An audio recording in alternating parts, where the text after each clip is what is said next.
तो धर्मपुरी की खबर का रुख कर रहे हैं, जहां नगर सरकार को लेकर मतदान चल रहा है। अगर हम बात करें मतदाताओं की, तो 15,283 मतदाता 15 वार्डों के उम्मीदवारों का भविष्य का फैसला करते दिख रहे हैं। अब तक अगर हम प्रचार की बात करें, तो प्रमुख तौर पर भारतीय जनता पार्टी और कांग्रेस और उसके साथ साथ अन्य जो राजनीतिक दल हैं, उन्होंने भी अपने उम्मीदवारों को मैदान में उतारा है। और अब जनता किसके वादों पर भरोसा करती है, उसका समय आ गया है। हमारे सहयोगी धर्मपुरी से जफर अली जुड़े हुए हैं। जफर जी, लगभग हम बात करें 15 वार्डों की, तो 15,283 मतदाता है।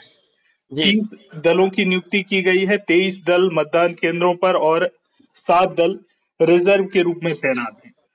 क्या स्थिति अब तक है? अगर हम मतदान की बात कर लें, कितना उत्साह जनता में नजर आ रहा है? जी, बिल्कुल सर, बताना चाहूँगा कि आज सुबह मतलब सुबह 7 बजे से ही मतदान केंद्रों पर भारी भीड़ देखी गई। वहीं अब लगभग 50% मतदान 33% मतदान हो चुका है और मतदाताओं में काफ़ी उत्साह भी देखा जा रहा है। बिल्कुल, मतदाताओं में उत्साह देखा जा रहा है। चूंकि सियासी समीकरणों की अगर हम जफर बात करते हैं, जी, तो भारतीय जनता पार्टी और कांग्रेस ये चिर प्रतिद्वंदी हैं। इसके जी। अलावा आम आदमी पार्टी और असदुद्दीन ओवैसी, इन्होंने भी चुनाव से पहले अपनी तैयारियां धर्मपुरी में शुरू कर दी थी। जी, बिल्कुल सर, बताना चाहूँगा कि असदुद्दीन ओवैसी की जो पार्टी थी, जिसने चुनाव से पहले तैयारी ज़रूर की थी, लेकिन वो चुनावी मैदान में नहीं उतरे। वहीं आम आदमी पार्टी की बात करें, तो आम आदमी पार्टी ने 2 अपने अधिकृत कैंडिडेट जो है कि वार्ड क्रमांक 9 में और वार्ड क्रमांक 12 में उतारे हैं। बिल्कुल, यानी आम आदमी पार्टी पूरे 15 वार्डों की बात करें तो अपने प्रत्याशी नहीं उतार पाई है। जी, इसके जी। पीछे क्या क्या वजह रही? चूंकि आम आदमी पार्टी जिस तरह की बात कर रही थी, जो स्थानीय नेता थे, वो जिस तरह के दावे कर रहे थे, वो आखिर केवल 2 प्रत्याशियों तक सीमित रहे। तो ऐसा क्या गुणा भाग अब तक वहां का जो सियासी समीकरण है वो बैठा कि आम आदमी पार्टी को केवल 2 ही वार्डों में जोखिम उठाने में लगा कि हाँ, यहीं तक ठीक है। जी, बिल्कुल सर, बताना चाहूँगा कि धर्मपुरी नगर में जो है कि कांग्रेस और भाजपा का ही गढ़ माना गया है। वहाँ पर आम आदमी पार्टी को कहीं न कहीं कैंडिडेट भी नहीं मिले। मजबूत कैंडिडेट नहीं मिलने के कारण भी आम आदमी पार्टी इस नगर चुनाव में पिछड़ी है। बिल्कुल। क्योंकि अगर हम धर्मपुरी नगर सरकार के चुनाव की बात करें, तो जी, इस वक्त अगर दोनों ही राजनीतिक दल, चाहे भारतीय जनता पार्टी हो या कांग्रेस, दोनों जी, ही 2023 के विधानसभा चुनाव की तैयारी करते नजर आ रहे हैं। बूथ से लेकर और जी, तमाम बैठकें जो हैं, वो भारतीय जनता पार्टी भी कर रही है और कांग्रेस भी कर रही है। ऐसे में ये सत्ता का सेमीफाइनल है। इस सत्ता के जी। सेमीफाइनल में किस किस तरह के वादे स्थानीय सरकार को लेकर दोनों ही राजनीतिक दलों ने किए हैं? जी, बिल्कुल सर, बताना चाहूँगा कि दोनों ही दलों के द्वारा जो प्रत्याशियों के द्वारा जो दावे किए गए, वही न जो आम समस्या जो नगर की नल जल की है, चाहे सीवरेज की हो, आवास योजना को लेकर के ही दावे किए गए हैं। बिल्कुल। अब चूंकि स्थितियों की अगर हम बात कर लें, तो जनता तो ये भी कहती है कि यहाँ जो विकास हुआ है वो केवल कागजों पर हुआ है। और अब तक दोनों ही राजनीतिक दलों ने नगर सरकार चलाई है, चाहे कांग्रेस की बात कर लें या भारतीय जनता पार्टी की बात कर लें। तो एक जी। तरफ ये दोनों ही राजनीतिक दल एक दूसरे पर आरोप प्रत्यारोप लगाते हैं, दूसरी तरफ जी। वो जनता है जिसके हाल बेहाल आज भी हैं। जी। जी, बिल्कुल सर, बताना चाहूँगा कि कहीं पहले ये रहा है कि भाजपा और कांग्रेस यहाँ पर गढ़ माना गया है, लेकिन कहीं न कहीं दोनों ही पार्टी से जो बागी रहे हैं, वो इस बार निर्दलीय के रूप में भी मैदान में उतरे हैं, जिनकी नगर सरकार बनाने में अहम भूमिका मानी जा रही है। बिल्कुल, यानी बागी यहाँ भी ताल ठोकते नजर आ रहे हैं। जी, जी। सबसे ज्यादा बागियों की संख्या किस तरफ से है, कांग्रेस या भारतीय जनता पार्टी? जी, बिल्कुल सर, दोनों ही पार्टी से बराबर माना जा रहा है। वार्ड क्रमांक 1 हो, चाहे वार्ड क्रमांक 3 हो, वार्ड क्रमांक 4 हो या फिर वार्ड क्रमांक 12 हो। वार्ड क्रमांक 12 है जहाँ पर पूर्व नगर परिषद अध्यक्ष हैं, उनके पुत्रों को कांग्रेस की ओर से वो अधिकृत किया गया था। वहीं नगर कांग्रेस अध्यक्ष संजय सोनी हैं, वो निर्दलीय के रूप में चुनावी मैदान में हाइलाइट सीट मानी जा रही है। बिल्कुल। और जनता का क्या रुख है, क्या क्या प्रतिक्रिया लोग इस वक्त देते नजर आ रहे हैं?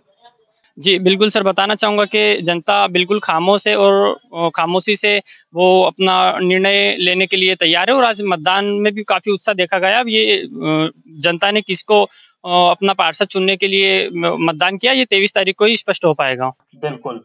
क्या जनता से बातचीत हो पाएगी? अभी आपके जी, आसपास जो जी, लोग जी, हैं, बिल्कुल। वो क्या जी, कुछ कह बिल्कुल। रहे हैं? जी, बिल्कुल। हमारे साथ यहीं के वरिष्ठ एक नागरिक हैं, इनसे बात करेंगे। आज श्री कृष्ण महाजन जी हैं, इनसे बात करेंगे। दादा, मतदान करने के लिए आए हैं आप? हाँ हाँ। क्या उत्साह है आपको? क्या बदलाव चाहते हैं? क्या किस उम्मीद के साथ आज मतदान करने के लिए आए हैं? हाँ, विकास करना जरूरी है बस। तो ये जी सीखने की कोशिश कीजिए, क्योंकि इनका चेहरा जो है वो पूरे अनुभव से भरा है। इन्होंने कई बसंत अब तक देखे हैं, कई राजनीतिक दलों का उत्थान भी देखा है और पतन भी देखा है। कई क्या, मध्य प्रदेश में तो केवल 2 ही राजनीतिक दलों की बात होती है। जिस विकास की बात ये कर रहे हैं, जिस विकास के भरोसे आज ये वोट डालने आए हैं, क्योंकि जनता के हाथ में मताधिकार होता है और उसका प्रयोग आज के दिन बेहद आवश्यक है। लोकतंत्र के यज्ञ में ये आहुति बेहद जरूरी है और ये जिम्मेदारी निभाने आए हैं। लेकिन जिस विकास की ये बात कर रहे हैं, वो उस विकास के भरोसे पर अब तक क्यों ये तमाम जो नेता हैं वो खरे नहीं उतर पाए हैं? जी दादा, इससे पहले भी विकास के दावे किए गए हैं। हाँ। दोनों ही पार्टियों के द्वारा विकास के दावे किए गए। क्या मानते हैं आप, इससे पहले विकास हुआ है? विकास तो यहाँ सब भी प्रकार का हो गया। पाइपलाइन अच्छी डल गई, सड़क अच्छी बन गई, सब भी हो गया। जी सर, बिल्कुल। यानी अगर हम बात करें इनकी, तो ये कहते हैं कि तमाम तरह का जो विकास है वो हो गया है। डेवलपमेंट अब चारों तरफ नजर आने लगा है। अब क्या ऐसा नया है जिस क्षेत्र को चाहिए? जी।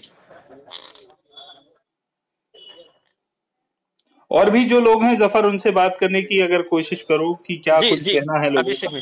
जी बिल्कुल सर, बात करेंगे हम। आपका नाम? अभिषेक न्यायिक। आज मतदान हो रहा है, क्या उत्साह रहा है मतदाताओं में और क्या सोचकर जनता मत का उपयोग कर रही है? मत का उपयोग एकमात्र विकास के लिए, नगर का विकास हो, किसी भी तरीके से हो, नगर का विकास होना चाहिए। नगर विकास को लेकर के पहले भी दावे किए गए हैं, दोनों ही पार्टियों के द्वारा विकास के दावे किए गए हैं, फिर इस बार क्या रुझान? इस बार भी दोनों पार्टियों द्वारा नगर के विकास के लिए दावे तो किए गए हैं, किंतु अभी और काम होना बाकी है। और इसी आशा कर रहे हैं कि इस बार जो मत हमने प्रयोग किया है, उसके कारण जो पार्टी बनेगी, जो सरकार बनेगी, बैठेगी, वो निश्चित रूप से हमारे उसके मैनिफेस्टो के अनुसार काम करके और विकास करेगी। जैसा कि कुछ वार्ड ऐसे हैं जहाँ पर दोनों कांग्रेस भाजपा के अलावा निर्दलीय भी मैदान में उतरे हैं। निश्चित रूप से निर्दलीय प्रत्याशी भी मैदान में हैं, दोनों पार्टियों को छोड़ के, और वो भी अपना एक प्रभाव डाल रहे हैं। कहीं ना कहीं उनका भी मत के प्रति रुझान दिख रहा है लोगों में। जी सर, बिल्कुल। जनता इस बार विकास के नाम पर मतदान करने के लिए उत्साह बताया जा रहा है। यानी विकास के जो दावे और वादे हैं, उसी के आधार पर जनता ये फैसला ले रही है कि किस पर भरोसा किया जाए और किस पर भरोसा ना किया जाए। जी। अब आज चूंकि मतदान है और परिणाम के दिन ही ये समझ आएगा कि किसकी बात पर जनता ने भरोसा किया और किसको नकार दिया।